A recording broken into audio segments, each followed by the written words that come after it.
Hello everyone. Before we start, make sure to like and subscribe to the channel, and leave a comment with where you're from and what time you're watching. That way, YouTube will keep showing you stories just like this one. Now, let's begin. 7 years on the force in suburban Connecticut, and I thought I'd seen every type of domestic call you could imagine.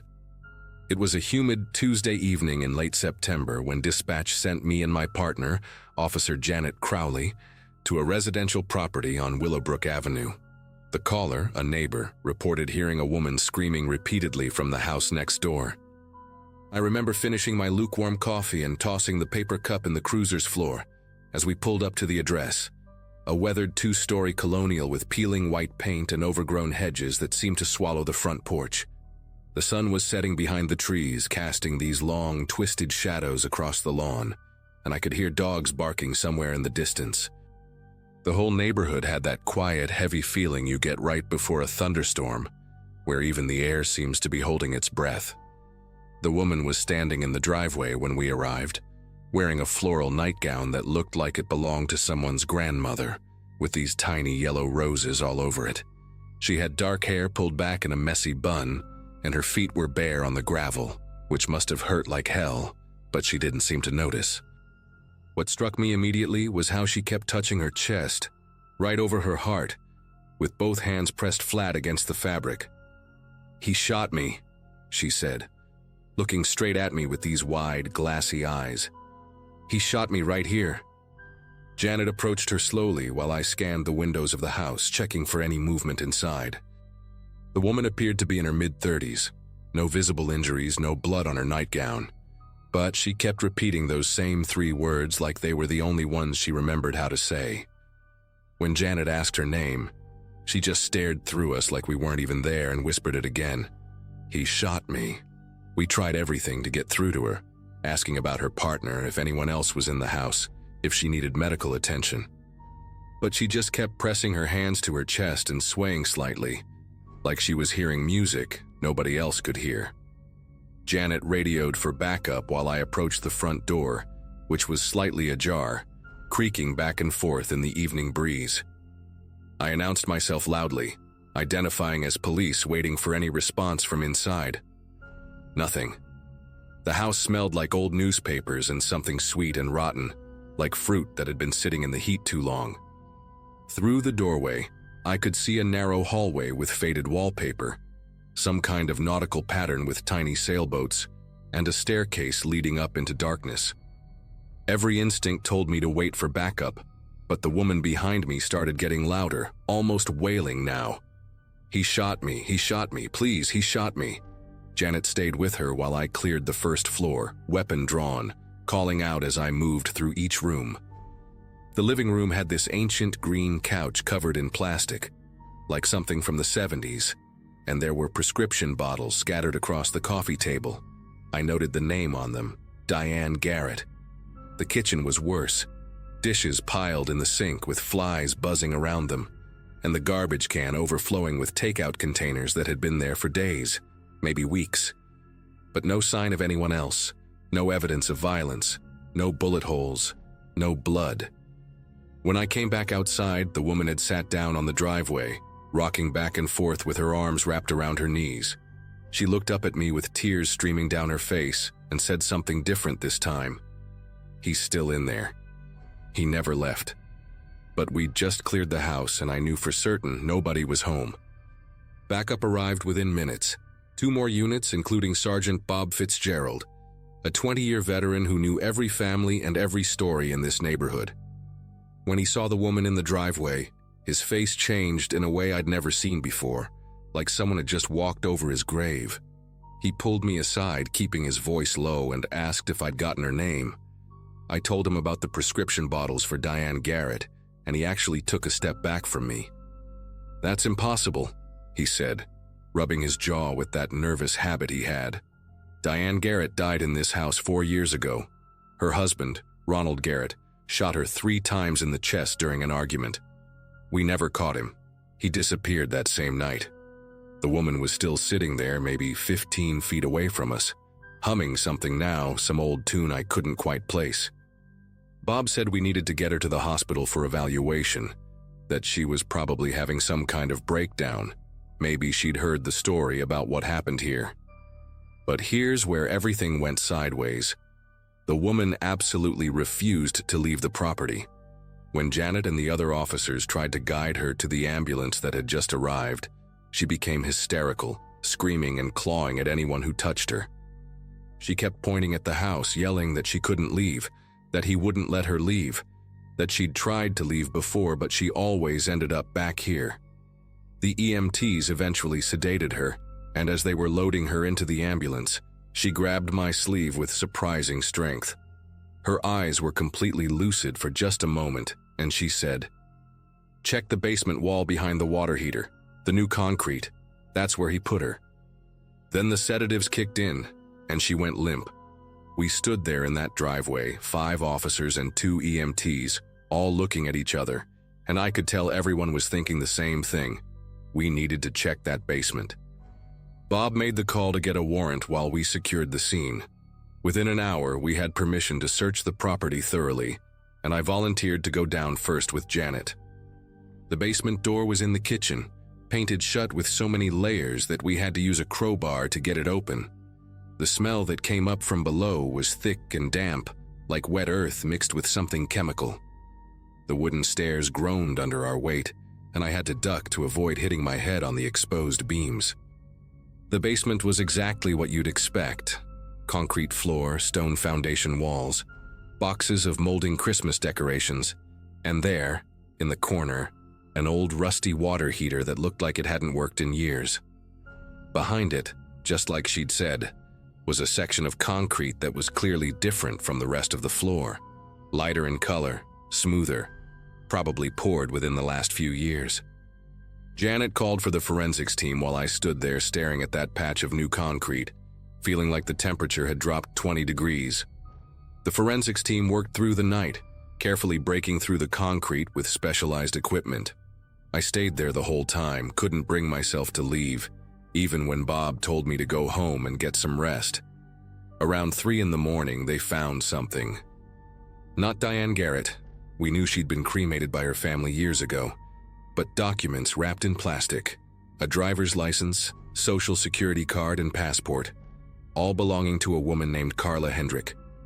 When they ran the name, we learned she'd been reported missing from Pennsylvania 6 years ago, right around the time Ronald Garrett would have been on the run. The theory started forming pretty quickly. Ronald had killed this woman, stolen her identity for someone, and hidden the evidence here. But there was more. In the same hole, they found men's clothing, a wallet with Ronald's actual ID, and something that made everyone stop talking. A suicide note dated 3 years ago in Ronald's handwriting, saying he couldn't live with what he'd done to both of them. The woman from the driveway was identified at the hospital as Carla Hendrick, alive, traumatized, but very much alive. The DNA confirmation took a few days, but it matched. She'd been living in that house for the past 6 years, held captive by Ronald Garrett, who had forced her to assume his dead wife's identity. The psychological evaluation revealed something even more disturbing. Ronald had made her wear Diane's clothes, answer to Diane's name, and punished her severely whenever she claimed to be anyone else. After 3 years of this, when Ronald apparently killed himself in the basement, we found his remains buried in another section we hadn't initially checked. Carla's mind had fractured. She'd continued living in the house, trapped by the psychological prison he'd built, genuinely believing she was Diane Garrett and that she'd been shot. The trauma specialist explained that in moments of clarity, like when we found her, she was trying to tell us the truth the only way her broken mind could, by repeating Diane's last words, by saying "he shot me," because in her confused state, she'd become Diane, living out her final moments over and over again. What haunts me most about that night isn't the bodies we found, or even Carla's condition. It's the 3 years she spent alone in that house after Ronald died, unable to leave, unable to remember who she really was, just existing in this horrible loop of trauma.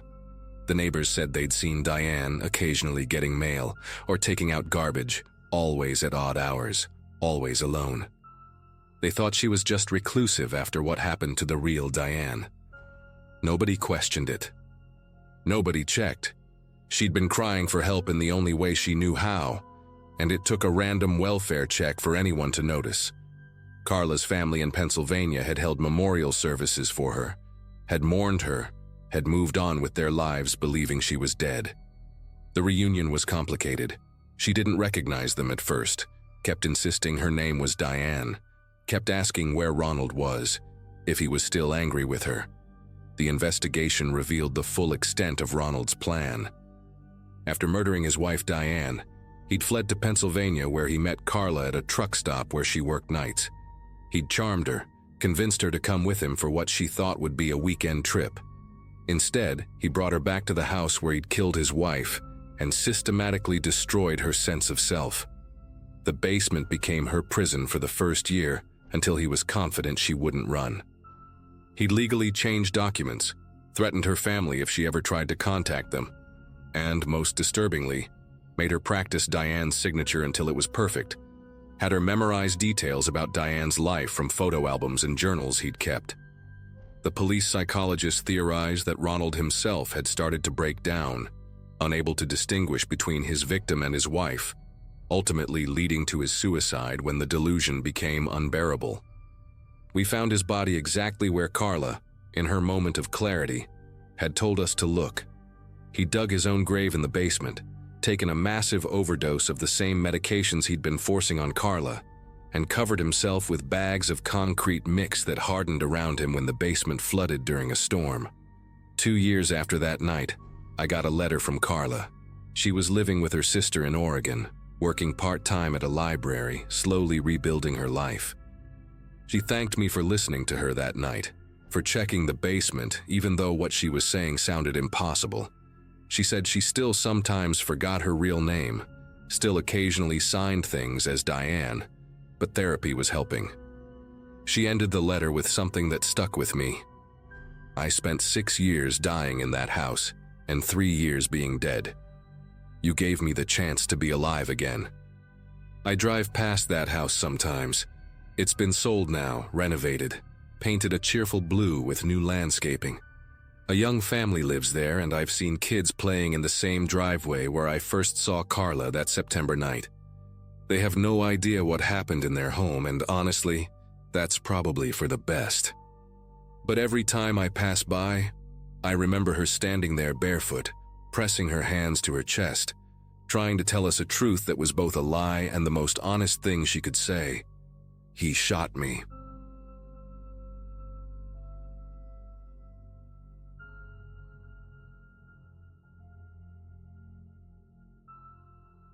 The call came through at 2:47 a.m. on a Thursday night in October 2022, just as I was finishing my patrol route through the financial district.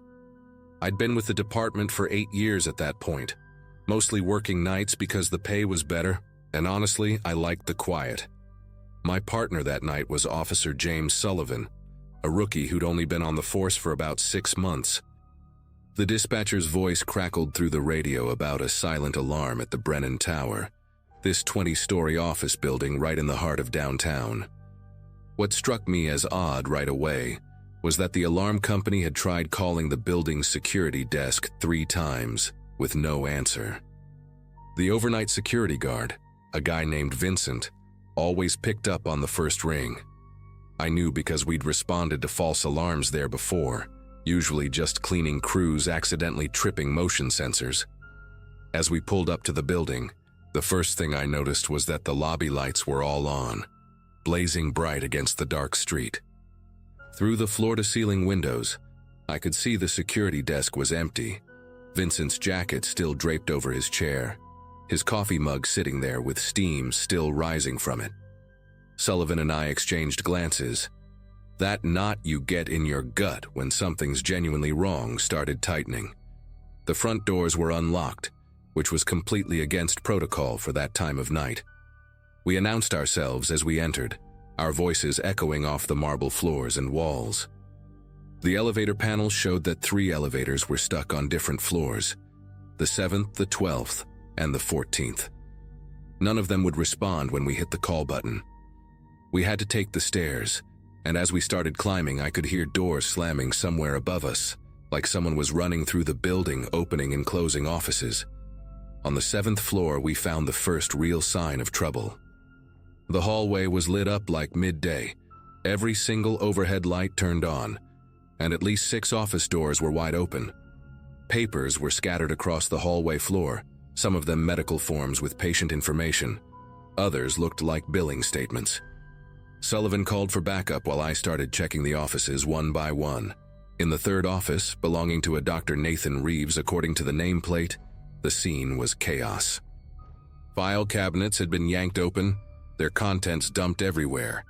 The computer monitor was smashed, and there were fresh scratches on the desk where someone had apparently tried to pry open the locked drawers with something metal.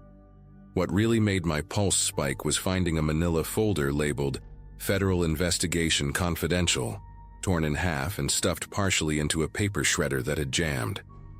The machine was still warm, like someone had been using it minutes before we arrived. Sullivan found Vincent on the 12th floor, locked in a supply closet, duct tape over his mouth and zip-tied to a shelf unit. The poor guy was terrified, his eyes wide with panic. And when we cut him loose, he immediately started babbling about 2 people in ski masks who'd forced him upstairs at gunpoint around 2:15 a.m. He said they knew exactly where they were going, headed straight for specific offices without checking directories or asking him for directions. They'd made him disable the security cameras from the main panel, threatening to hurt him if he didn't comply. Vincent kept repeating that one of them, a woman based on her voice, had said something about cleaning up the mess before the feds come knocking. The other one, a man with a slight southern drawl, had been carrying a large duffel bag that Vincent heard clinking with what sounded like computer equipment or hard drives. While Sullivan stayed with Vincent and waited for the paramedics, I continued searching the building. The 14th floor was where things got really disturbing. The entire hallway reeked of bleach and burning plastic. I found the source in a corner office. Someone had dumped what looked like acid or some kind of industrial cleaner all over a pile of hard drives and USB sticks in a metal trash can. The devices were still dissolving, making this hissing, crackling sound that set my teeth on edge. The office belonged to Dr. Reeves, too. Apparently his private practice's administrative headquarters. Every single filing cabinet had been emptied, and there were burn marks on the carpet where someone had clearly tried to start a fire but failed. On the desk, I found a half-burned patient list with hundreds of names, some circled in red ink. Next to it was a printout of a news article dated just 3 days earlier. Dr. Nathan Reeves had been found dead in his home, apparent suicide, while under federal investigation for billing Medicare for procedures that never happened. The timeline started making 6 sense when I found a suicide note in the doctor's desk drawer, dated the day before his death. In shaky handwriting, he'd written that he couldn't face prison, couldn't handle the shame of what he'd done. But what caught my attention was the last line: "Tell Miranda and Howard I'm sorry for dragging them into this." Our backup had arrived by then, and one of the detectives, Lieutenant Frost, immediately recognized those names. Miranda Reeves was the doctor's daughter, a nurse who worked in his practice. Howard Kellerman was his business partner, another doctor who ran the billing department. Both had been named in the federal investigation as co-conspirators. The building's entry logs, which the intruders hadn't thought to destroy, showed that someone had used Miranda's keycard to enter the building at 2:08 a.m. She must have kept it even after her father's death, probably planning this whole thing to destroy evidence before the feds seized everything. We were still processing the scene when dispatch radioed that a silver sedan had been pulled over for speeding about 3 miles from the building, heading toward the interstate. The driver matched the description Vincent had given us. A woman, early 30s, with distinctive green eyes he'd noticed when her mask slipped. When officers searched the vehicle, they found 2 ski masks stuffed under the passenger seat and a duffel bag in the trunk containing 12 hard drives, stacks of patient files, and a laptop that was still logged into the medical practice's billing system. Miranda Reeves was in the driver's seat, her hands still reeking of bleach, with chemical burns on her fingers from handling the acid without proper gloves. She didn't even try to deny it, just kept muttering that her father was innocent, that the whole thing was Howard's idea, that they were just trying to protect her father's reputation. The passenger, who turned out to be her boyfriend Keith Lawson, not Howard as we'd assumed, had already started talking before they even got him to the station. Keith's confession painted an even darker picture. According to him, Miranda had been planning this for weeks, ever since her father's death. She was convinced that someone had set him up, that Howard had been the real mastermind behind the Medicare fraud, and had somehow manipulated the evidence to make her father take the fall. She'd spent days going through her father's emails and records at home, finding discrepancies that she believed proved Howard had been submitting the fraudulent claims using her father's credentials. The plan was to break into both offices, her father's and Howard's, to steal any remaining evidence and then leak it to the media, showing that her father was just a patsy. But when they got to Howard's office on the 16th floor, they found something that changed everything. There was a recorded conversation on Howard's computer dated 2 days before Dr.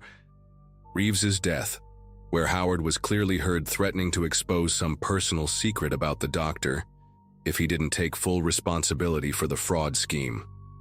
The recording was chilling. I listened to it later during the investigation, and Howard's voice was calm, almost casual, as he told Dr. Reeves about photographs he had of him from a medical conference in Vegas 5 years ago.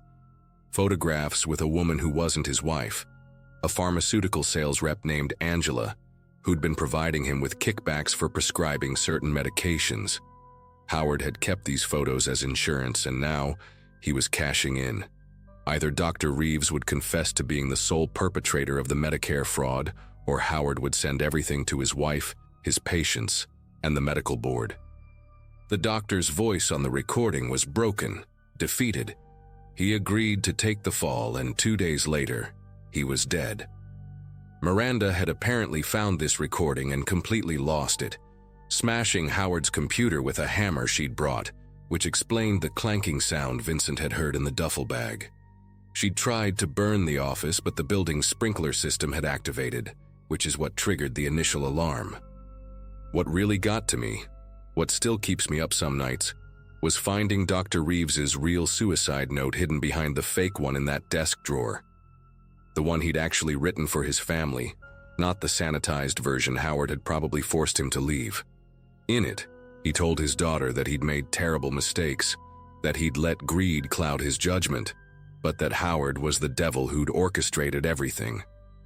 He begged Miranda not to seek revenge, to let the federal investigation run its course, that they'd eventually figure out Howard's involvement. But Miranda never saw that note. It had been sealed in an envelope marked, to be opened only after Howard Kellerman's arrest. The doctor had hidden it, probably hoping someone would find it during the investigation. Instead, his daughter had thrown away her entire life trying to expose the truth herself, becoming a criminal in the process. She'd been right about Howard, but she'd gone about proving it in the worst possible way. The federal agents arrived at dawn, taking over the entire investigation. They'd already been planning to raid both offices that morning. We'd accidentally stumbled into the middle of a 2-year investigation that was just about to close. They had Howard under surveillance and were hours away from arresting him. The evidence Miranda and Keith had tried to destroy, the feds already had copies of everything, backed up on their servers months ago. The recording of Howard's blackmail? They had it too, along with dozens of other recordings Howard had made, apparently being paranoid enough to record all his conversations. Miranda's break-in had actually complicated their case, contaminating crime scenes and destroying original documents they needed for court. But here's the part that really messed with everyone's heads. Howard had been at the hospital that entire night, performing emergency surgery with 12 witnesses. He couldn't have been involved in the break-in, but when they arrested him the next morning, he seemed genuinely surprised that someone had tried to destroy the evidence. Turned out he'd been planning to flee the country that very day, had a flight booked to Costa Rica under a false name. Miranda ended up getting 7 years for breaking and entering, destruction of evidence, and assault with a deadly weapon for threatening Vincent with the gun. which turned out to be Keith's legally registered pistol. Keith got 3 years as an accomplice. Howard got 25 to life for the Medicare fraud, extortion, and indirectly causing Dr. Reeves's death. The prosecutors successfully argued that his blackmail constituted depraved indifference murder. Vincent quit his security job that same week, said he couldn't handle being in empty buildings at night anymore. As for me, I still drive by the Brennan Tower sometimes on my patrol route. They've upgraded their security system, added more cameras, stationed 2 guards at night instead of 1. But whenever I see those lights on late at night, I think about Miranda, sitting in prison, knowing she was right about everything but having destroyed her life trying to prove it. The truth would have come out anyway, just 12 hours later, without anyone else getting hurt. Sometimes the worst part about being a cop isn't the dangerous calls or the violence. It's seeing how people destroy themselves trying to do what they think is right, especially when they actually are right, but choose the wrong way to prove it.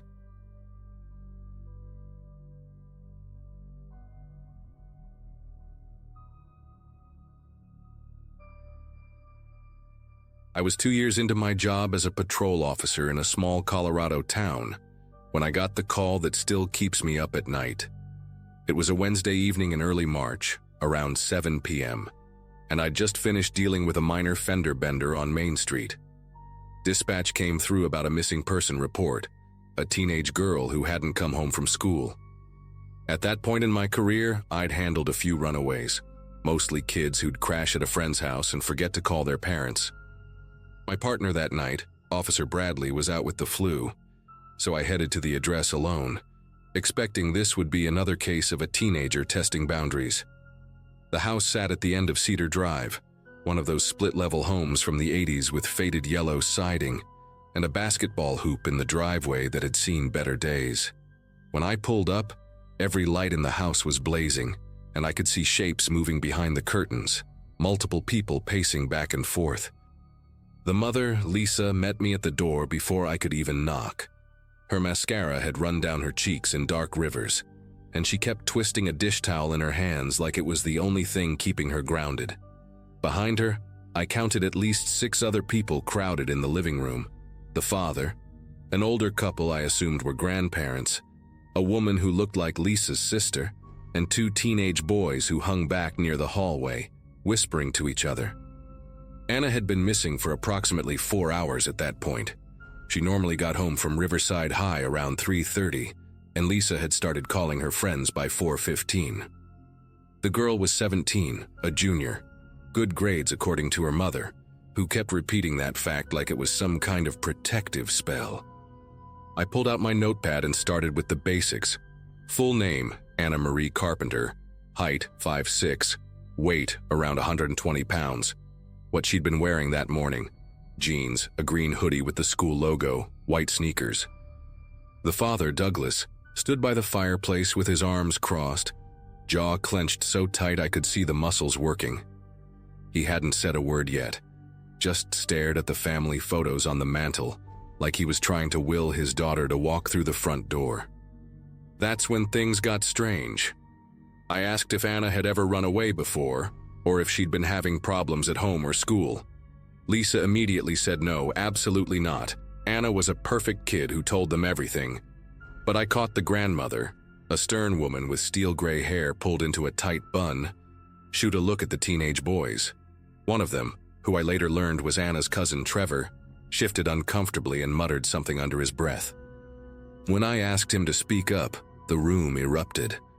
The aunt, Maureen, suddenly blurted out that she'd seen Anna sneaking out her bedroom window at least twice in the past month, always after midnight. Lisa spun around like she'd been slapped, screaming that Maureen was lying, that she would have heard if her daughter was climbing out windows in the middle of the night. The grandfather, Walter, tried to calm everyone down, but his voice got drowned out in the chaos. Trevor's younger brother, Kyle, who couldn't have been more than 14, suddenly piped up from his corner. He said Anna had been acting weird for weeks, always on her phone, smiling at the screen, then quickly hiding it whenever someone walked by. She'd started wearing makeup to school, the kind their strict parents never would have allowed, but she'd wash it off before coming home. Kyle said he'd tried to talk to her about it last week, but she'd told him to mind his own business and threatened to tell his parents about the vape pen she knew he kept hidden in his backpack. The kid looked terrified admitting all this, glancing between his parents and mine like he wasn't sure who was going to kill him first. Douglas finally spoke up, his voice rough like sandpaper. He said they needed to check her laptop, her social media, everything. But when we went upstairs to Anna's room, painted lavender with glow-in-the-dark stars on the ceiling, still childish in a way that made my chest tight, we found her laptop missing. Her school backpack was there, tossed on her unmade bed, but the MacBook she always used for homework was gone. Her phone was obviously with her wherever she was. Lisa started hyperventilating, saying Anna never went anywhere without telling someone, that someone must have taken her, kidnapped her from school. But Maureen, still angry about being called a liar, pointed out that Anna's favorite jacket was missing from her closet, along with the small floral duffel bag she used for sleepovers. I called for backup and started a formal missing person report while the family continued to argue. The tension in that house was suffocating, years of buried resentments and unspoken suspicions all bubbling to the surface. Lisa accused Maureen of always undermining her parenting, while Maureen shot back that Lisa was blind to what was happening under her own roof. The grandmother kept muttering prayers under her breath, clutching a rosary with arthritic fingers. Douglas disappeared into the garage and came back with a box of old cell phone bills, frantically scanning through them for any unusual numbers. Trevor finally admitted he'd seen Anna talking to some older guy at the mall food court about 3 weeks ago. Someone definitely not from their school. The guy had tattoos covering both arms and drove a black pickup truck with tinted windows. Anna had begged Trevor not to tell anyone, said the guy was just a friend's older brother who was giving her advice about college. By 10 p.m., we'd issued an Amber Alert and had units checking all the usual spots: the mall, local parks, the movie theater, her friends' houses. But every lead came up empty. Her best friend Sophia seemed genuinely shocked and worried, said Anna had seemed normal at school that day, maybe a little distracted during lunch, but nothing alarming. The principal confirmed Anna had attended all her classes and was seen leaving through the main entrance at 3:10 p.m., walking toward the student parking lot alone. Security footage showed her getting into a dark-colored sedan, not her mother's car, not any vehicle the family recognized. The quality was too grainy to make out the plates or the driver. That's when the real panic set in. Lisa collapsed on the couch, sobbing so hard she could barely breathe, while Douglas punched a hole in the hallway wall, his knuckles coming away bloody. The next 3 days were hell for everyone involved. I barely went home, catching maybe 4 hours of sleep in my patrol car between shifts. We interviewed every student in Anna's classes, checked traffic cameras along every possible route out of town, even brought in a K-9 unit to search the woods behind the school. The FBI got involved on day 2, setting up a command center in the carpenter's living room. They went through Anna's social media with a fine-tooth comb and found something that made everyone's blood run cold. She'd been messaging with someone using the handle CollegeCoach23 on Instagram for the past 2 months.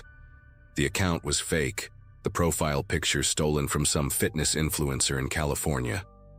The messages started innocent enough: advice about SAT prep, college essays, scholarship opportunities. But they'd gradually become more personal, more manipulative. This person knew exactly what to say to a stressed-out teenager with strict parents. They promised her freedom, understanding, a chance to be herself without judgment. On the 4th day, Saturday morning around 6 a.m., I got the call that Anna was at the hospital. She'd walked into the emergency room alone, dehydrated and exhausted but physically unharmed. When I arrived, she was sitting in a bed in the pediatric ward, staring at the wall with hollow eyes. She looked smaller somehow, like she'd aged years in those 4 days, but also reverted to being a lost child. Lisa and Douglas were there, Lisa stroking Anna's hair while Douglas stood guard by the door like he was ready to fight anyone who came near. Anna wouldn't talk at first, just shook her head whenever we asked where she'd been. The FBI brought in a specialist, a woman who worked specifically with grooming victims.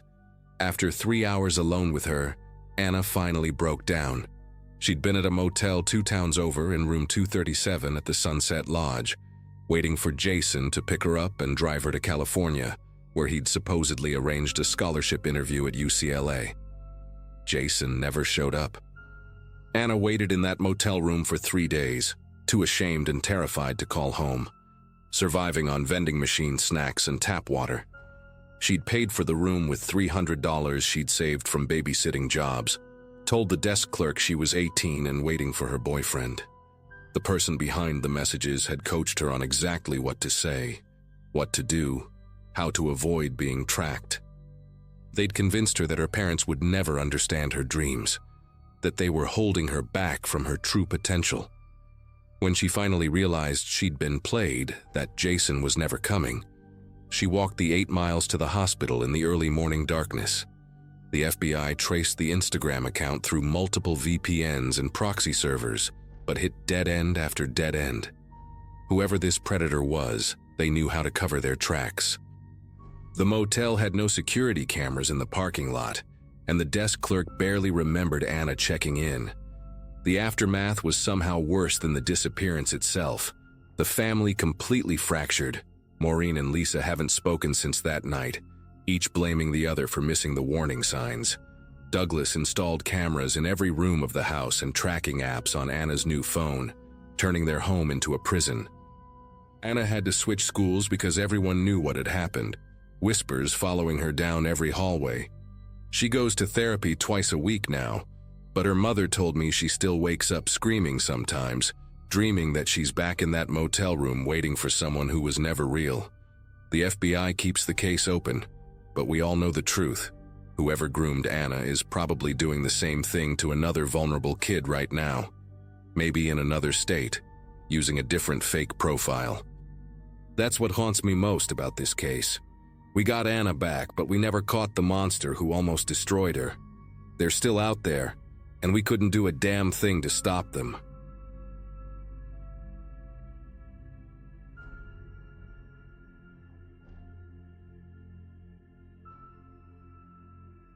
I'd been patrolling the east side of Indianapolis for about 6 years when I got the call that still keeps me up some nights. It was a Tuesday in early May, around 11 at night, and dispatch sent me to check on Mrs. Eleanor Briggs over on Ashwood Lane. She was 73, lived alone in this old 2-story house with peeling yellow paint and a wraparound porch that had seen better days. I knew her place because she'd called us twice before about raccoons getting into her garbage. The dispatcher said she sounded different this time, though. Not angry or frustrated like usual, but genuinely scared. She kept insisting someone was running circles around her backyard, had been doing it for the past hour, and she could hear them laughing. I remember thinking it was probably just teenagers being stupid, maybe some kids from the neighborhood trying to scare an old lady for kicks. When I pulled up to her house, all the lights were on inside, even the ones in the attic that I'd never seen lit before. Mrs. Briggs met me at the front door wearing a housecoat over her nightgown, and her gray hair was all messy like she'd been pulling at it. She grabbed my arm the second I stepped onto the porch, her fingers digging in harder than you'd expect from someone her age. She kept pointing toward the back of the house, telling me, "She's still out there, officer. She's still running." I asked her to describe what she'd seen, and she said it was a young woman, maybe early 20s, wearing what looked like a white summer dress. The woman had been running in these perfect circles around the big oak tree in her backyard, arms stretched out like kids do when they pretend to be airplanes. Mrs. Briggs said the woman would run for a few minutes, stop to stare at the house, then start running again while making this soft humming sound that carried through the night air. I told Mrs. Briggs to stay inside and lock the door while I checked the backyard. I walked around the side of the house with my flashlight out, trying to move quietly through the narrow pathway between her house and the neighbor's fence. The motion sensor light on the back corner of her house kicked on when I turned the corner, flooding the yard with harsh white light. The grass was overgrown, maybe ankle-high, and I could see clear tracks where someone had been moving through it. There were these circular patterns worn into the grass around the oak tree, just like Mrs. Briggs had described. The tracks were fresh. The grass was still bent and hadn't started to spring back up yet. What really caught my attention, though, were the footprints. They were small, definitely from bare feet, and there was something weird about the pattern. The person had been running on their tiptoes the entire time, leaving these deep, pointed impressions in the soft ground. I followed the tracks with my flashlight and found where they led straight to the back door, then away again, then back to the door over and over like someone had been testing it. The back door itself had scratch marks all around the lock, fresh ones that had torn through the old white paint down to the bare wood underneath. Some of the scratches were at different heights, like whoever did it had been crouching, standing, even reaching up high above the lock. I tried the door handle and it was locked, but it felt loose, like someone had been yanking on it hard enough to damage the mechanism inside. I started walking the perimeter of the yard, checking behind the tool shed and near the old greenhouse frame that Mrs. Briggs had told me her late husband built 40 years ago. That's when I heard it, this faint giggling coming from somewhere past the back fence. It wasn't a child's laugh, but it had this playful quality that made the hair on my neck stand up. I shined my light toward the fence but saw nothing except the woods that bordered all the houses on this side of Ashwood Lane. The giggling stopped the moment my light hit the tree line, replaced by complete silence, the kind where even the crickets stopped chirping. I spent another 20 minutes searching the yard and the edge of the woods, but found nothing else. When I went back to talk to Mrs. Briggs, she was watching from her kitchen window, her face pale under the fluorescent light. I told her I'd found evidence of trespassing and would file a report, suggested she might want to consider getting better locks or maybe some security cameras. She just kept shaking her head, saying, "She'll be back, officer. She always comes back." I asked her what she meant by always, and she told me this had been happening for about 2 weeks now. But this was the first time the person had tried to get inside.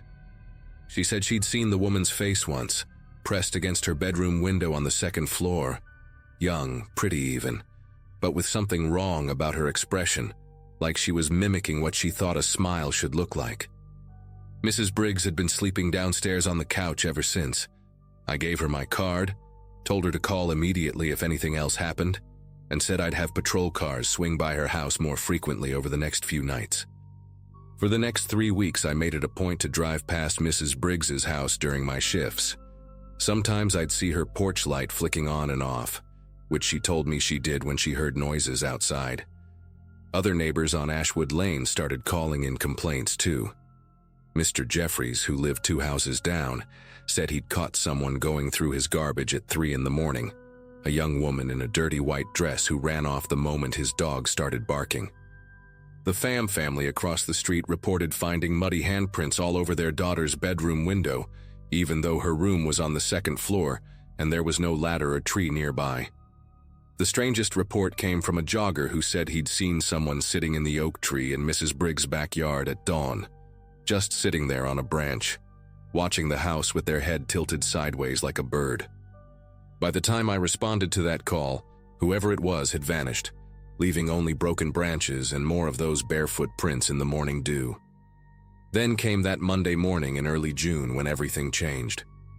I was just starting my shift when dispatch called about Mrs. Briggs. A neighbor had noticed her front door standing wide open since the previous evening, and she wasn't answering her phone. I was the closest unit, so I responded immediately. The house was quiet when I arrived, that kind of heavy quiet that makes you hold your breath without thinking about it. I announced myself and entered through the open door, finding Mrs. Briggs in her living room armchair, still in her nightgown and housecoat. She'd been dead for at least 12 hours, according to the coroner. Natural causes, they said, probably her heart. But what stuck with me was the scene itself. Every single window in the house was open, curtains pulled back and tied with neat little bows. The back door was wide open too, and there were those same muddy footprints leading from the backyard, through the kitchen, stopping right in front of Mrs. Briggs's chair. The television was on but muted, and someone had arranged all her family photos from the mantel in a perfect circle on the coffee table, facing her body. The official report listed it as death by natural causes with some vandalism, probably local kids who found her after she'd already passed. But I knew better. Those footprints were still fresh when I arrived, still damp on the hardwood floor. Mrs. Briggs' eyes were closed, which might seem normal, except her neighbor swore she'd seen them open through the window the night before when she'd first noticed the door ajar. Someone had been in that house with Mrs. Briggs' body, had opened every window like they were airing the place out, and had stayed long enough to play with her belongings. The house went up for sale immediately. Her son from Michigan wanted nothing to do with it, said the place had always given him the creeps even as a kid. It sold fast, below market price, to a young couple with 2 kids who were moving from Ohio. The Brennan family seemed nice enough when I met them during a routine patrol introduction, excited about the big yard and the quiet neighborhood. I wanted to warn them, but what would I say? That someone had been stalking the previous owner who died of natural causes? It took exactly 2 weeks before the first call came in from the Brennan house. Mrs. Brennan, Amy, sounded just like Mrs. Briggs had that first night, scared but trying to stay rational. Their 8-year-old daughter, Megan, had been complaining about a lady who watched her through her bedroom window at night. Amy had assumed it was just adjustment anxiety from the move until she went to check herself and saw muddy fingerprints on the outside of the glass, fresh ones still wet. The window was on the 2nd floor, just like at the fam house. I found the same barefoot prints in the flower bed below, but this time there were handprints too, pressed into the siding of the house like someone had been climbing up the wall itself. The prints were small, definitely female, but the spacing was wrong. They were too far apart, like whoever made them had unnaturally long arms or was moving in a way that didn't make physical sense. I took photos, filed another report, and increased patrols, but I knew we were dealing with something beyond a simple trespasser. The situation escalated quickly after that night. The Brennans installed security cameras, but they would mysteriously stop working whenever the woman appeared, showing only static during the exact time frames when things happened. Their 6-year-old son, Brady, started having night terrors, screaming about the backwards lady who walked funny in their backyard. Amy found him one morning standing at his window at 4 a.m., fully asleep but carrying on a whole conversation with someone outside, nodding and laughing at responses only he could hear. When she woke him up, he had no memory of it but had dirt under his fingernails like he'd been outside. Then came the night when Tom Brennan called 911 in a panic. He'd gotten up to use the bathroom and found wet footprints leading from their back door up the stairs, stopping right outside their bedroom.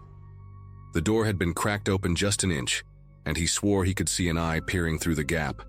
When he yanked the door open, no one was there, but the wet prints continued down the hall to both kids' rooms.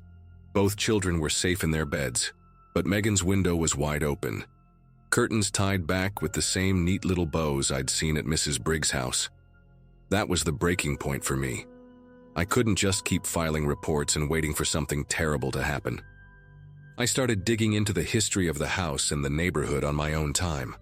Property records, old police reports, newspaper archives, anything that might explain what was happening. What I found made everything click into place in the worst way possible.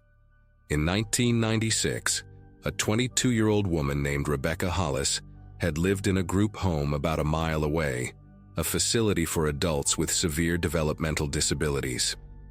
She'd escaped one night and had been found 3 days later in the woods behind Ashwood Lane, dead from exposure. The report noted that Rebecca had an obsession with children and families, would often be found watching houses through windows, and had a peculiar way of moving. She walked on her tiptoes and had unusual flexibility due to a connective tissue disorder. The group home had closed down in 1998 after multiple incidents of residents wandering off.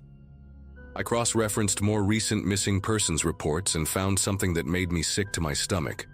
Over the past 3 years, 4 different women from various psychiatric facilities within a 50-mile radius had gone missing, all bearing similar physical descriptions to Rebecca Hollis, all with similar behavioral patterns noted in their files. I brought all this information to my sergeant, convinced we were dealing with a dangerous individual who was specifically targeting houses with children, someone who might have known Rebecca's story and was imitating it, or worse, someone who'd been inspired by it. We set up surveillance on the Brennan house for 3 nights straight. On the 3rd night, we caught her. She was exactly as everyone had described, young, maybe 24, wearing a filthy white dress, moving through the yard in that strange tiptoe run. When we moved in to apprehend her, she didn't run. She just stood there under the oak tree, smiling that wrong smile Mrs. Briggs had described, humming a children's song. Her name was Celia Grant, and she'd walked away from a psychiatric facility in Bloomington 2 months prior. She'd been living in the woods, stealing food, watching families through their windows. The Brennan house, she said in her interview, felt warm like home was supposed to feel. She knew about Mrs. Briggs dying, had been in the house that night, had closed her eyes because she looked sad. When asked why she targeted houses with children, she just tilted her head and said she was looking for her siblings, that her family was hiding them from her. Celia's been institutionalized again, hopefully somewhere more secure, and the Brennans moved out within a month. The house on Ashwood Lane is for sale again, and every time I patrol past it, I can't help but check the backyard, looking for footprints around that old oak tree.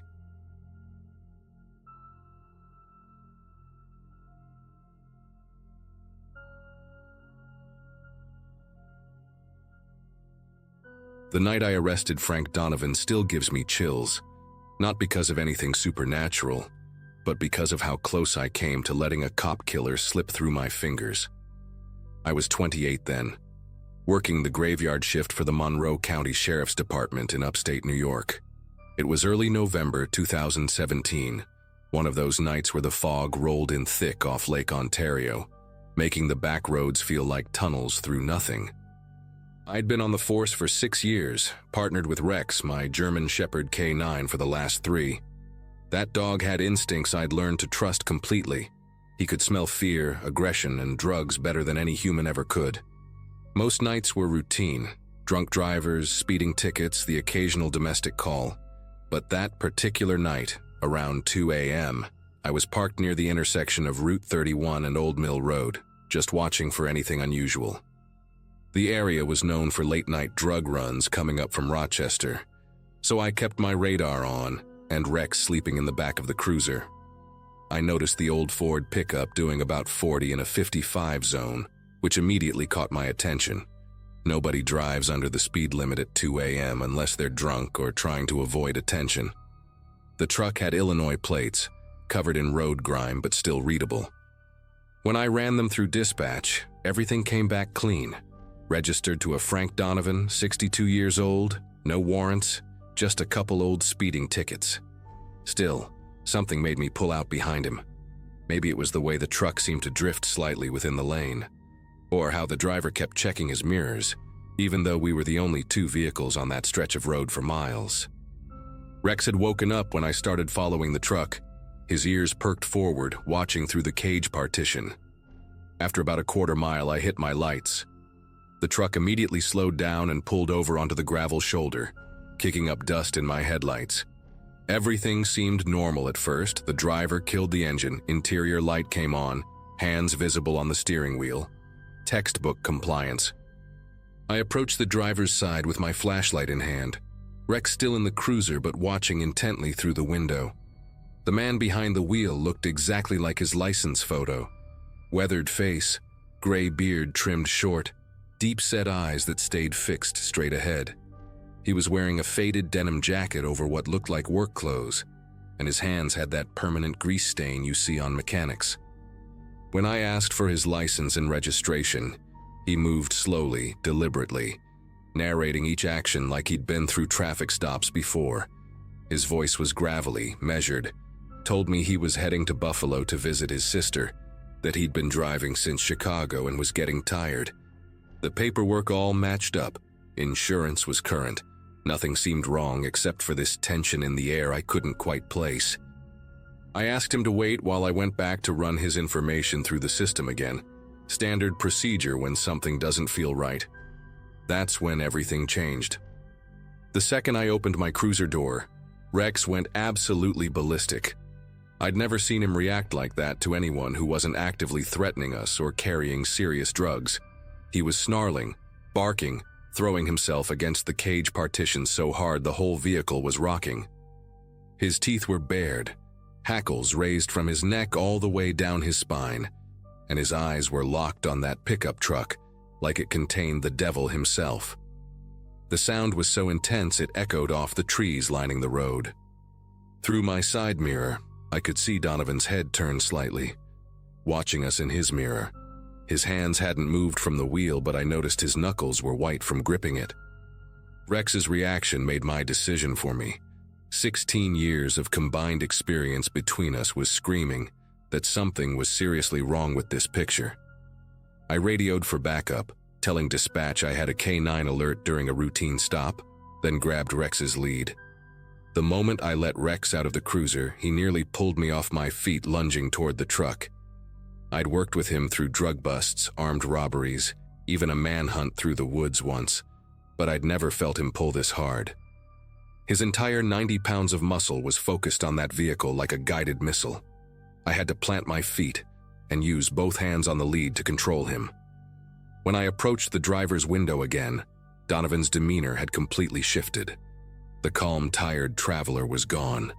Now his jaw was clenched, a vein pulsing visibly on his temple, and his breathing had gotten shallow and quick. I told him I needed him to step out of the vehicle, that my K9 had alerted and we needed to search the truck. For about 3 seconds, nobody moved. Donovan's eyes flicked to his rearview mirror, to me, to Rex, who was still snarling like something out of a nightmare, then back to the road ahead. His right hand twitched slightly toward the gear shift, and I immediately put my hand on my weapon, telling him firmly to keep his hands where I could see them. He complied, but slowly, like every movement was being calculated. When he finally opened the door and stepped out, Rex's barking intensified to the point where I was worried he might actually break free from my grip. Donovan was shorter than he'd looked sitting down, maybe 5'8", but built solid. He moved with a slight limp I hadn't noticed in his license photo, favoring his left leg. I had him stand by the rear of the truck with his hands on the tailgate, while I secured Rex back in the cruiser. The dog was too agitated to be useful for a search, and I needed to focus. With Donovan positioned where I could watch him, I started checking the cab of the truck. The inside was neat, almost obsessively so. No fast food wrappers, no coffee cups, just a road atlas folded to show the route from Illinois to New York, and a small cooler with some sandwiches and water bottles. But when I leaned in to check under the driver's seat, my fingers brushed against something that made my pulse spike. Cold metal, the unmistakable shape of a gun barrel. I pulled out a Ruger .357 revolver, fully loaded, with 2 speed loaders tucked behind it in a leather holster that had been wedged deep under the seat. The serial number had been filed off, a federal crime on its own. My training kicked in immediately. I drew my service weapon, ordered Donovan to get on his knees with his hands interlocked behind his head, and called for that backup to hurry the hell up. His whole body seemed to deflate when he saw me holding the gun. He didn't resist, didn't say a word, just slowly lowered himself to the ground with this strange expression. Not quite defeat, not quite relief, but something in between. While keeping my weapon trained on him, I noticed other things in the truck that hadn't seemed important before. There was a police scanner under the dash, turned off but with fresh fingerprints in the dust around the controls. A manila envelope tucked between the seats contained multiple IDs, all with his photo but different names: Frank Donovan, Frederick Daniels, Francis Decker, each one from a different state, each one professionally made. This wasn't some small-time criminal. This was someone who'd been running for a long time. Backup arrived 12 minutes later, felt like 12 hours. 2 units came screaming in with lights blazing, and we got Donovan cuffed and secured in the back of one of the patrol cars. While one of the officers stood guard, I went back to the truck with better lighting to do a thorough search. In the glove compartment, wrapped in an oilcloth, I found something that made everyone stop what they were doing. A police badge from the Chicago Police Department, vintage 1970s, with dried blood still caked in the crevices around the badge number. There was also a yellowed newspaper clipping, carefully preserved in plastic, with the headline, "Officer Stanley cop shot dead during traffic stop. Killer still at large." The date on the paper was from 1978, 39 years ago. I looked at the booking photo of the suspect they'd been hunting. Younger, clean-shaven, but unmistakably the same bone structure, the same deep-set eyes that had been watching me in that driver's side mirror. The story came together piece by piece over the next few hours at the station. Frank Donovan was actually Francis Donnelly, and he'd shot Officer Stanley Kopp during what should have been a routine traffic stop on a Chicago highway in 1978. Kopp had pulled him over for a broken taillight, not knowing Donnelly had just robbed a liquor store and shot the owner. When Kopp approached the vehicle, Donnelly shot him 3 times in the chest, took his badge as some sick trophy, and disappeared. For 39 years, he'd been living under assumed names, moving every few years, working cash jobs as a mechanic or handyman. He'd gotten comfortable, maybe even convinced himself that enough time had passed that nobody was looking anymore. The FBI had actually closed the active investigation in 2005, moving it to cold case status. Donnelly had been heading to Buffalo to cross into Canada. He'd been spooked by something, maybe a news story about new DNA technology solving old cases, maybe just paranoia finally catching up. He'd made it almost 4 decades without getting caught, and it all ended because my dog knew something was wrong. What really got to me, sitting in that interrogation room watching him through the one-way glass, was how ordinary he looked. This wasn't some movie villain with crazy eyes and facial scars. He was just a tired-looking old man who could have been anybody's grandfather, somebody you'd see buying groceries or getting coffee at the diner. But he'd stolen 40 years from Stanley Kopp, 40 years from Kopp's wife who died never knowing who killed her husband, 40 years from his 2 kids who grew up without a father. The detective interviewing him said Donnelly's first question wasn't about a lawyer or what would happen to him. He asked about Rex, wanted to know what kind of training the dog had, how he knew. The detective told him some dogs just know when something's wrong, that they can smell guilt and fear in ways humans can't understand. Donnelly just nodded and said the dog reminded him of one Kopp had in his cruiser that night, watching from the back seat as he shot its handler. The trial was swift, with the murder weapon, the stolen badge, and DNA evidence linking him to the crime scene from 1978. Donnelly pleaded guilty to avoid the death penalty. He got life without parole, spent his first night in prison on what would have been Officer Kopp's 68th birthday. The Chicago Police Department flew me and Rex out for the sentencing, wanted to give Rex a commendation for closing their oldest unsolved Kopp killing. Standing in that courtroom, watching Kopp's grown children finally get closure, seeing retired officers who'd worked with Kopp and spent decades hunting his killer, it was overwhelming. Rex sat beside me, calm and professional like always, but I swear he knew what he'd done, knew how important that night on Route 31 had been.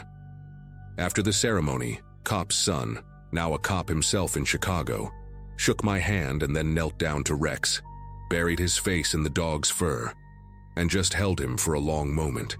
He told me his dad had loved working with K-9 units, that he'd been pushing for more K-9 officers in Chicago before he died. Felt like something coming full circle, like maybe Kopp himself had been watching out for us that foggy night. I still patrol that same stretch of road, still work the graveyard shift with Rex, though he's getting close to retirement now. Every time we pass that spot where I pulled Donnelly over, Rex perks up, nose working the air like he's checking to make sure everything's right. I've never had him react to anyone the way he did that night. That pure, instinctive recognition of danger that probably saved my life. If I'd approached that truck without knowing something was wrong, if Rex hadn't warned me, Donnelly might have added another dead cop to his count. He had nothing left to lose, and that gun was loaded and ready. The department therapist says I should focus on the positive outcome, on justice finally being served. But sometimes I wake up at 2 a.m. thinking about all the traffic stops Donnelly must have gone through in those 39 years. All the officers who pulled him over and let him go, never knowing they were inches away from a cop killer. I think about Rex, about that primal instinct that knew what human eyes couldn't see. They retired Kopp's badge number after he died, but somehow, on that November night, his spirit got its justice through the nose of a German Shepherd and a routine traffic stop that turned out to be anything but routine.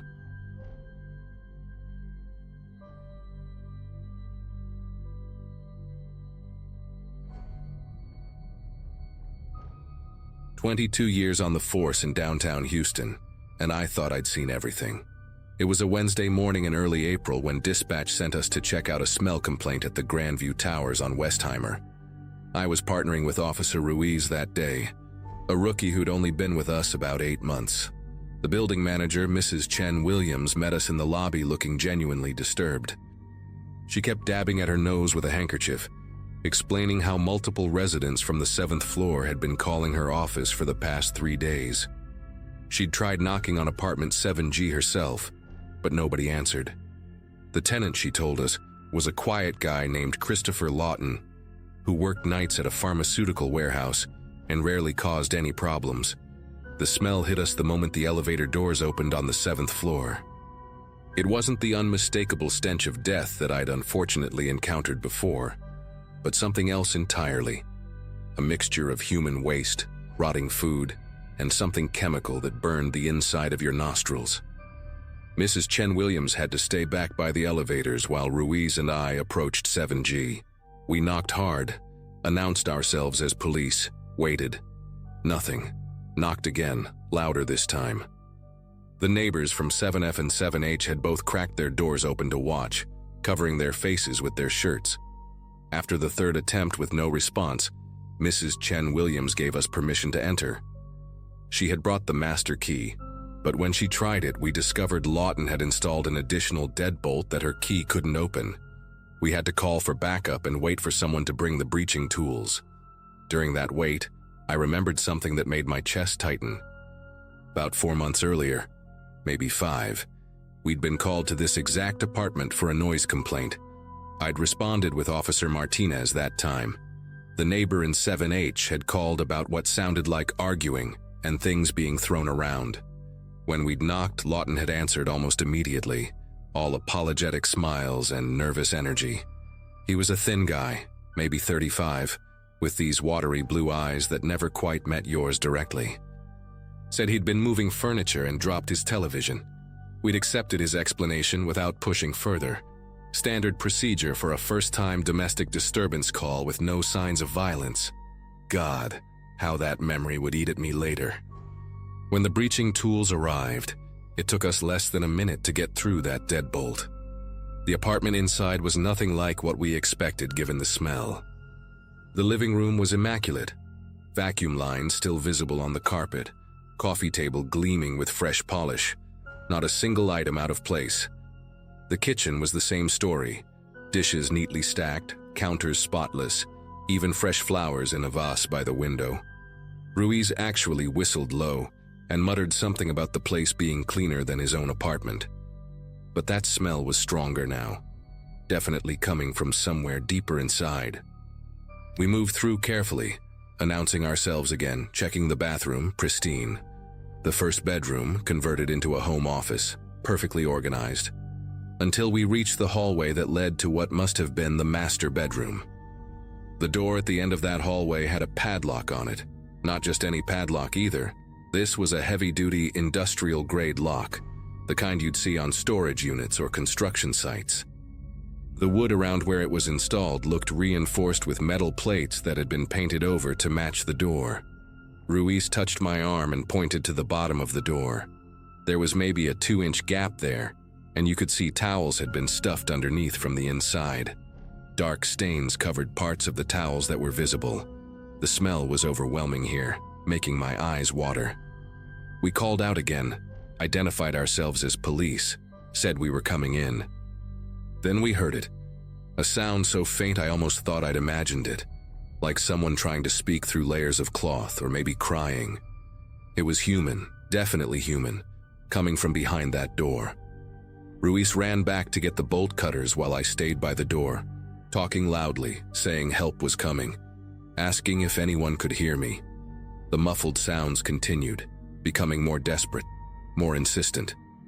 My heart was hammering as Ruiz returned and we cut through that padlock. The door swung open and the smell hit us like a physical wall. The room was dark. Windows had been covered with blackout curtains nailed directly into the walls. In the corner, on a stained mattress on the floor, was a young woman.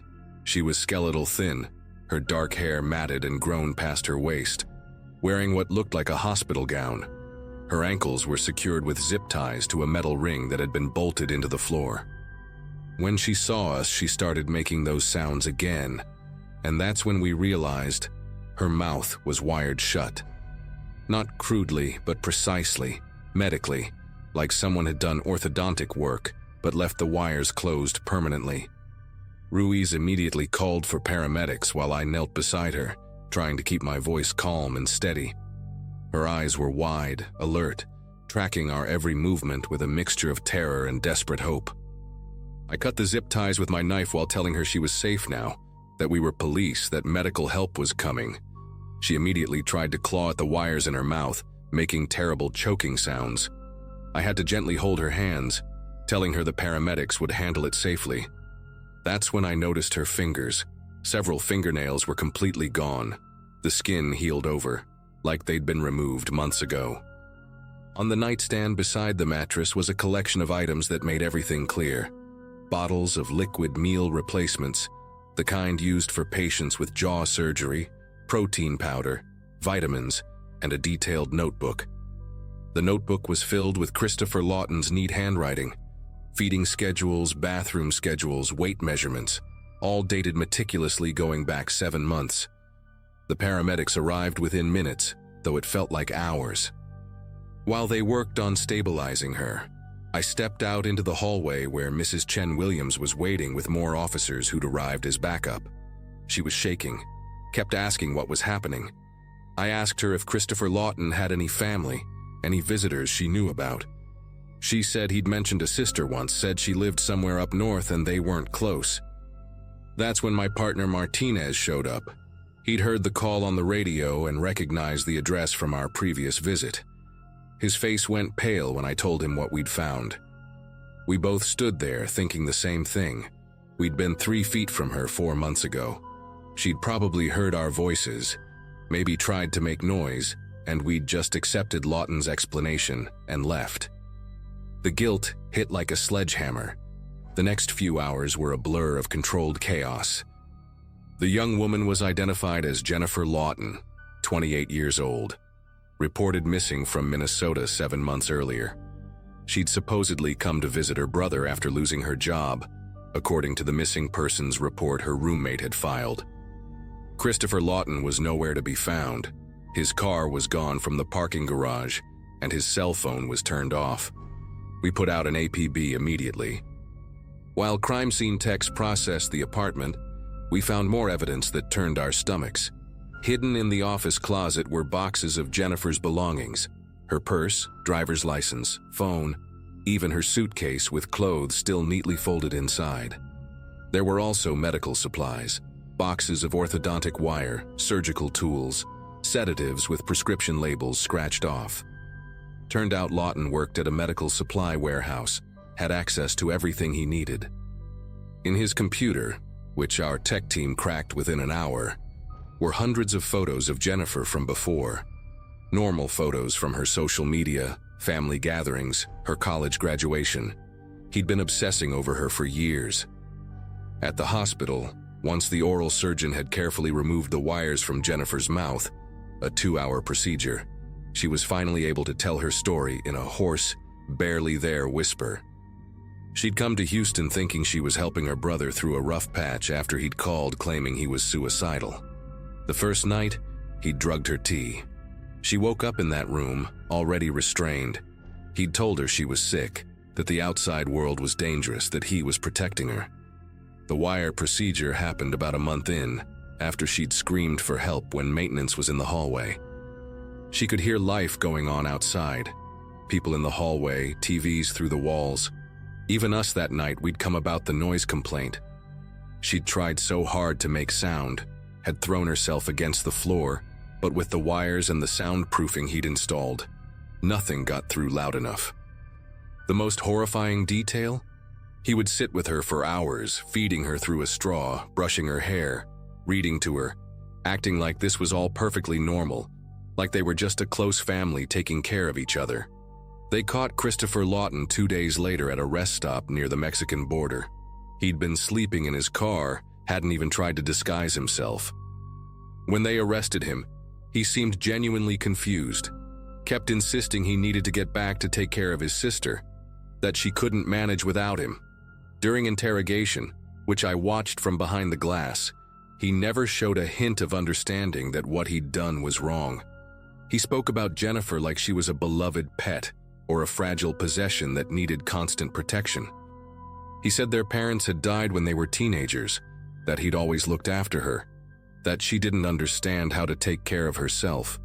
The prosecutor said it was one of the clearest cases of delusional disorder she'd ever seen, combined with what the psychiatrist called pathological caregiving. He genuinely believed he was saving her from the world. The trial was swift. He got 25 to life. Jennifer testified via video link from Minnesota, where she'd returned to live with cousins. Her voice was stronger by then, though she said she still couldn't speak above a whisper without panic setting in.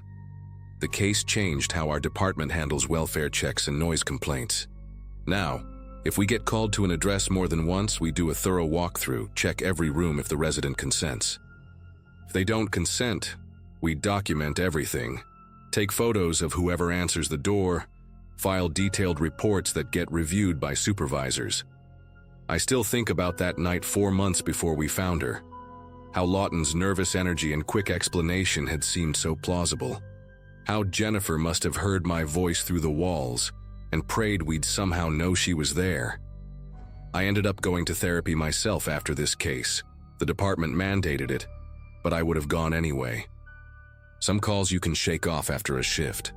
This one lives in my bones. Jennifer sent a letter to the department 6 months after the trial, thanking us for finding her, saying she was in therapy, reconnecting with old friends, even considering going back to school. She included a photo of herself at a park somewhere, looking healthy, smiling. We pinned it up in the break room. Every rookie who comes through sees it, hears the story. We tell them, never assume, always verify and trust that feeling when something seems too clean, too perfect, too quickly explained away. Because sometimes the real horror is hiding right behind the door you didn't think to open.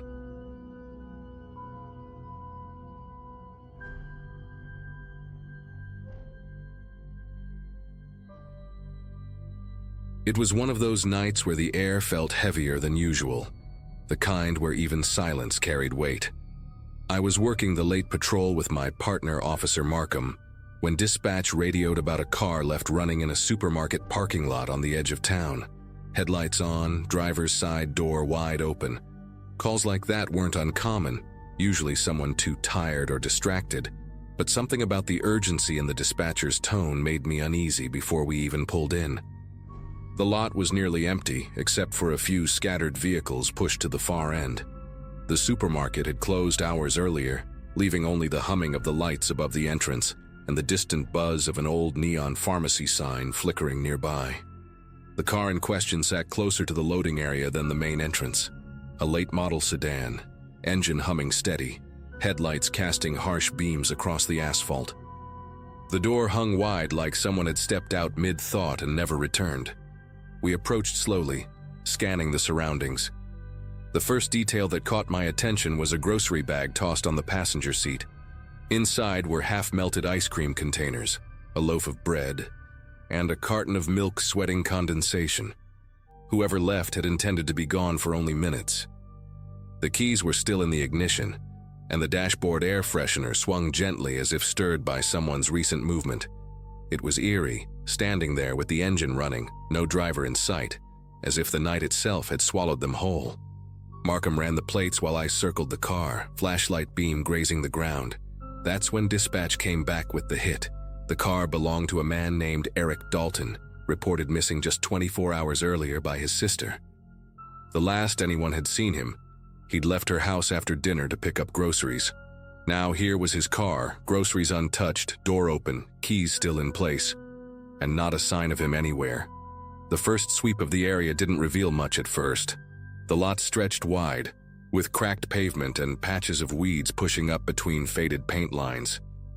About 20 feet from the car, though, I noticed faint scuff marks on the ground, drag patterns in the dirt mixed with dark stains that glistened under the flashlight. They led toward a line of overgrown hedges bordering the far end of the lot. It wasn't the kind of place someone would willingly wander into, not with thorny branches tangled together so tightly. My chest tightened at the thought of someone being pulled through there against their will. Markham called for backup while I crouched near the marks. Up close, it was worse. One of Eric's sneakers sat wedged halfway under a hedge, the laces torn and frayed. A few receipts from the grocery store were crumpled nearby, one smeared with something that looked a lot like blood. The way the items were scattered didn't feel accidental. It looked like the aftermath of someone struggling desperately not to be taken. The supermarket's cameras pointed mostly toward the entrance, not the side lot where the car had been parked, which meant there'd be no easy answers on video. Within 20 minutes, more officers arrived, their cruisers lighting the entire lot in red and blue flashes. The silence that had blanketed the place earlier was replaced by the chatter of radios, heavy boots crunching on gravel, and the rustle of branches as we pushed deeper into the hedge line. We found broken branches, more smeared stains, and a torn piece of a jacket sleeve caught on a branch. Every new detail painted the same picture. Whatever had happened here, it hadn't been quick or clean. Eric hadn't just stepped out of his car and wandered off. He'd been taken, and he'd fought hard. The most disturbing discovery came when one of the officers spotted deep impressions in the dirt just beyond the hedge. They were too wide to be simple footprints. It looked like someone had set down a heavy container or dragged something bulky across the ground. The trail veered off toward the back access road behind the supermarket, a narrow lane used by delivery trucks. By then, my gut was telling me we were standing in the middle of the exact spot where Eric had disappeared, in plain view of anyone who might have driven by, yet no one had seen a thing. That detail unsettled me more than anything else. We followed the trail until it disappeared near the loading dock. The asphalt there was scraped as if a vehicle had braked hard before pulling away. No cameras covered that corner either, just a broken light fixture that hadn't worked in years. It struck me how deliberate it all seemed, like whoever planned this knew exactly where the blind spots were. The idea that someone had staged an abduction right under our noses, in such a public place, gnawed at me. People always assume danger hides in shadows, but that night it stood boldly under buzzing lamps in a supermarket lot. Detectives were called in, and the entire scene was locked down. For hours we combed through every inch of the surrounding area. We knocked on doors of the few houses across the street, asked drivers who'd passed by earlier, even spoke to a night shift janitor at the pharmacy next door. Not a single person reported seeing or hearing anything unusual. That silence was louder than any scream. It was as if the world had chosen to look away the very moment Eric was dragged from his car. The evidence was collected, the items bagged, the stains swabbed, but none of it brought us closer to finding him that night. When I finally got back into my cruiser, I stared at the empty space where his sedan had been parked, the faint outline of its tires still marked on the pavement. The image has stayed with me ever since. A man vanished, groceries melting in the seat, door left open to the night. We don't often talk about it anymore, but for me, that parking lot still carries a weight every time I drive past it. In the weeks that followed, tips came and went, most of them useless. To this day, Eric Dalton has never been found. What unsettles me the most isn't just his disappearance, it's the way it happened. Public, brazen, efficient. Someone had the audacity to take him right there in front of anyone who might have walked by, and no one saw a thing. That truth still keeps me awake at night. Not knowing who was behind it, not knowing where he ended up, and realizing that sometimes the scariest dangers are the ones that don't bother to hide.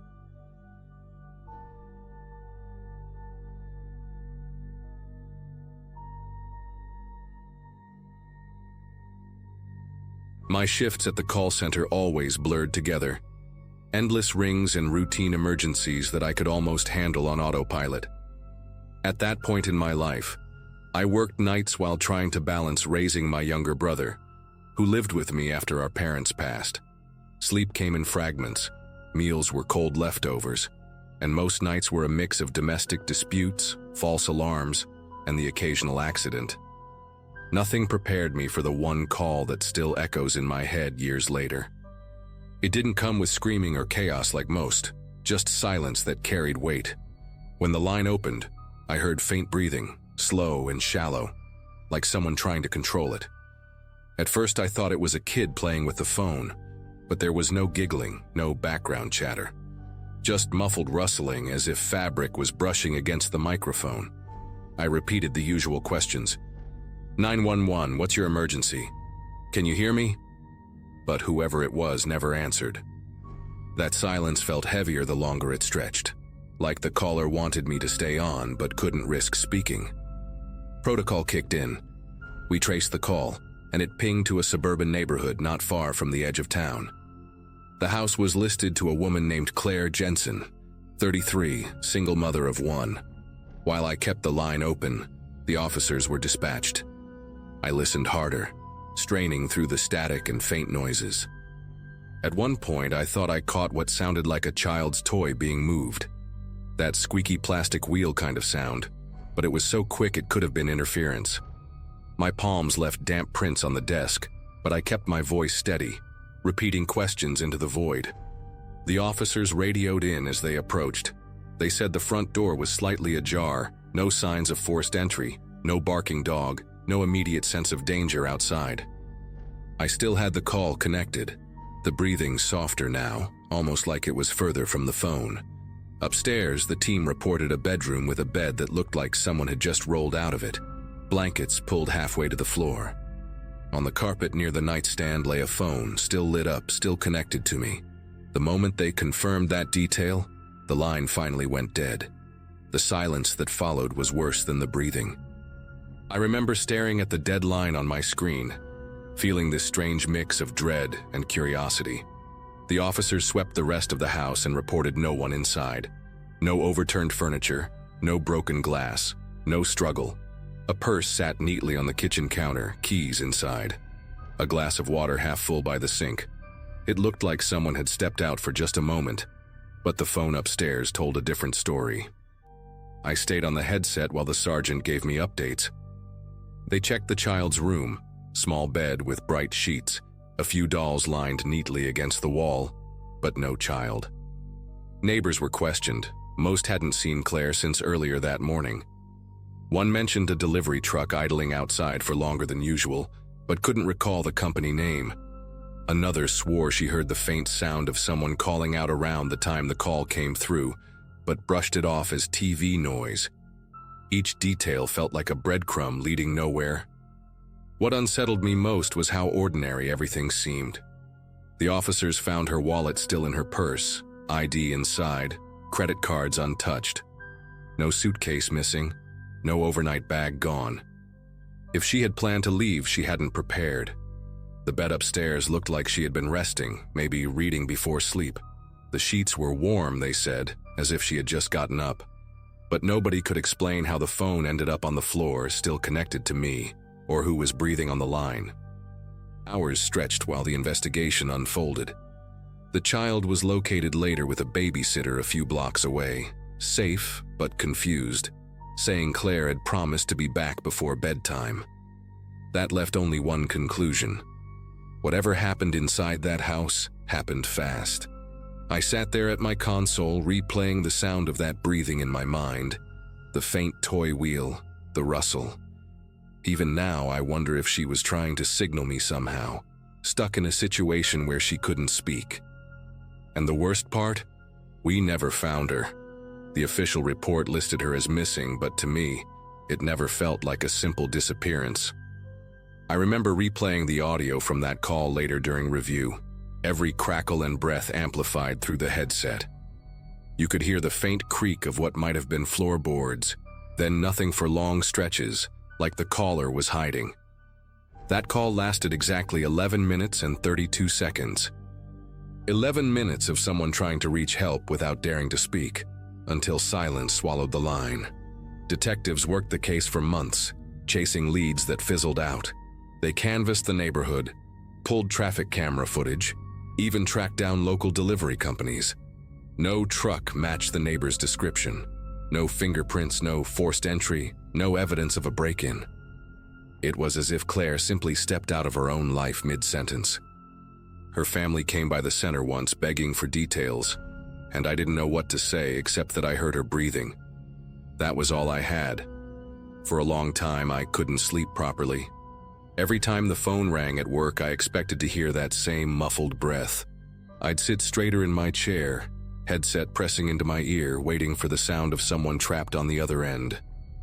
A few prank calls came through after the case made the news, people mocking the ghost caller, but none of them matched the weight of that original silence. That call wasn't a prank.